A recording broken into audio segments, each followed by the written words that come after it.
Hello, today we are going to go over average rate of change. You guys have actually done something very similar like this in the last couple of years of math, so hopefully the formula we use today looks familiar to you.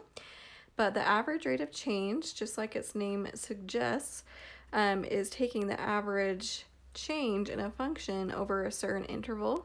So you're looking at the difference or change in the y value over the difference or change in your x value. So we have this formula right here, y2 minus y1 over x2 minus x1. Hopefully that formula sounds familiar. That was your slope formula that you used back in middle school to find the slope of a line. So when you're doing average rate of change, you're going to need 2 points.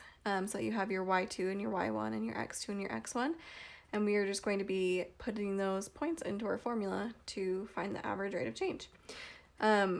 So when we are doing a graph, though, that is not a straight line, so say we have like a parabola or something, and I want to find the average change between this point and this point, again, we're doing the average change, not the actual change, because here we're going down, then it kind of levels out, and then now we're getting quicker and quicker on that change. So this line that we create right here between these 2 points, that's what we're finding the slope of in this formula right here. And we call this the secant line. So you guys will learn more about secant later on, but that is what we call it. So, and I have seen an ACT question before actually that asks about what this line is called that connects 2 points on a graph. So again, this line is just called the secant line, and it's just measuring the slope or average change in those 2 points. So we're going to go over a few examples of different types of questions that you might run into about average rate of change. The first is if you were given a function over a specific interval. So on this one it says find the average rate of change for f of x equals 2 times the cube root of x plus 3 on the interval from -3 to 5.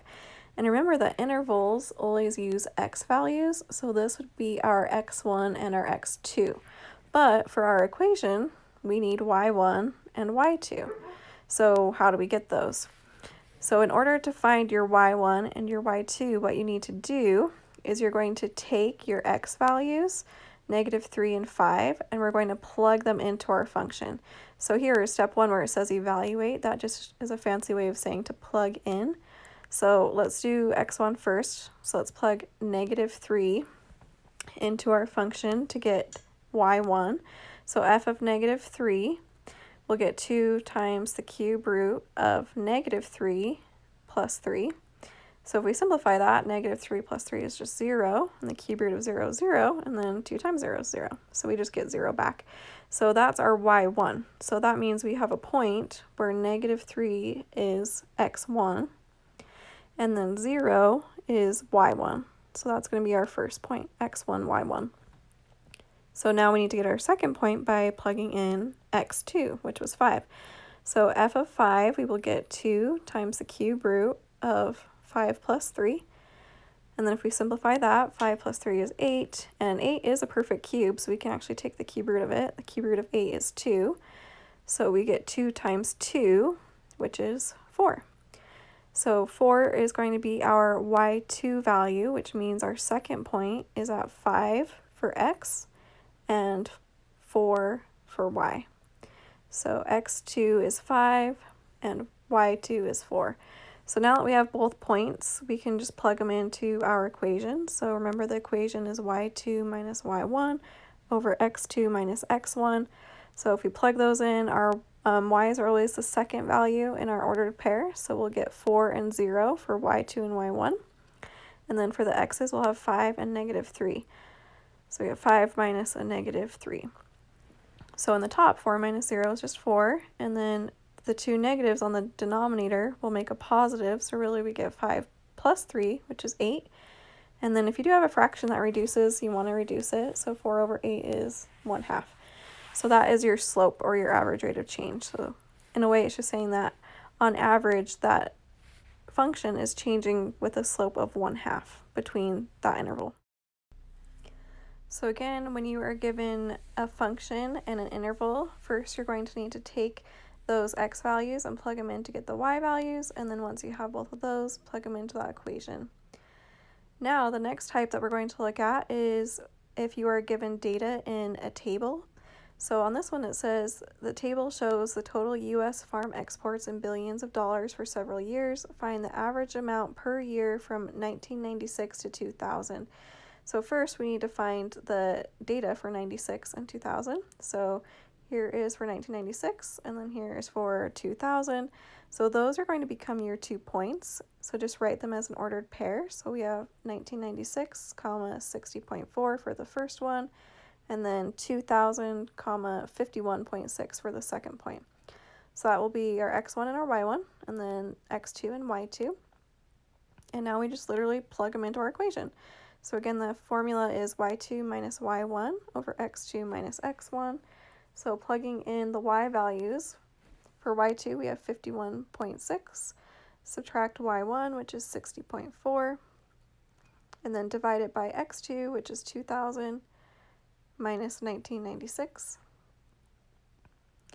So if we subtract the two top, 51.6 minus 60.4, that is going to give you a negative 8.8 in the numerator. And then in the denominator, 2000 minus 1996, we get a negative 4. And then we can divide those through since 4 does go in evenly into 8.8. So that is going to give us also the two negatives. A negative divided by negative is a positive, so we end up with 2.2. And then this is a story problem, so you will want to kind of apply that to the actual story. So remember, we're talking about exports in billions of dollars. So that gives us $2.2 billion that it's changing for the average rate of change. So that would be our unit, is 2.2 billion. And then also, I just realized I put -4 here when it should have been +4. So you guys are probably yelling at me through the screen. So that changes our sign. We don't have the two negatives there. So really this should be a negative $2.2 billion. And that makes more sense because if we actually look at our table, the values are going down from year to year. So it would make sense for it to be a negative number to show that that price is going down. So negative $2.2 billion per year on average, the farm exports are changing in the U.S. Okay, and then another type of question that you could run into is if they give you a graph with 2 points labeled on the graph and they want you to find the average change. So they gave us these 2 points, and then that line they connected, that's the secant line, and that's essentially what we're finding the slope of, is this line. So we're trying to find the average rate of change of that graph between those 2 points. So on this story problem, it says, Jane is visiting London and took a ride on the London Eye, which is just a big Ferris wheel in London. Her distance in meters from the ground at any given time is shown on the graph to the right. So find her average rate of change from 6 minutes to 21 minutes. And if you look at this graph at 6 and 21, they don't exactly line up right on a line. So to me, it looks like that point is just beneath the 60 line. And this second point is just above what would be the 90 line. So we might have to estimate a little bit, and that's going to be okay. So on this first one, if I look at this scale, it's going by tens.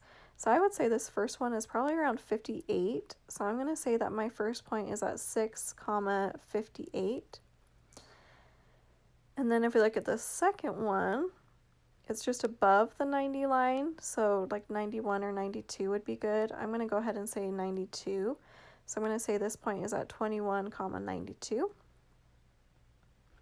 And then those will be your x1 and your y1 and your x2 and your y2. So now that we have those 2 points, we just go ahead and plug those into our calculator. So I have 92 minus 58 for y2 minus y1. And then 21 minus 6 for the x2 minus x1. And then 92 minus 58 is 34. And then 21 minus 6 is 15. So we get 34 over 15, which doesn't divide in evenly. But because, again, it is a story problem, it would be kind of weird to say that, oh, Jane's average rate of change is 34 over 15 meters per minute. sounds kind of funny. So I would probably just get a decimal on this one. So if we actually divide that through, 34 divided by 15 is about 2.27 if we round to the hundredths place. And then our unit, again, is meters per minute. And that just sounds a little bit more natural to say that Jane's average rate of change was 2.27 meters per minute instead of 34 over 15. So I would just go with the decimal. And then the nice thing is your homework will tell you to put either a fraction or a decimal, so you don't need to guess. You can just look at the directions to see which format to put it in. But that is the lesson for today. Hopefully a little bit of an easier lesson than ones we've done in the past. So if you guys have any questions, though, as always, feel free to reach out to me, send me an email, and we can go over any questions that you have. But hopefully this was a nice lesson for you. I hope you guys are doing good, and I will talk to you later. See ya.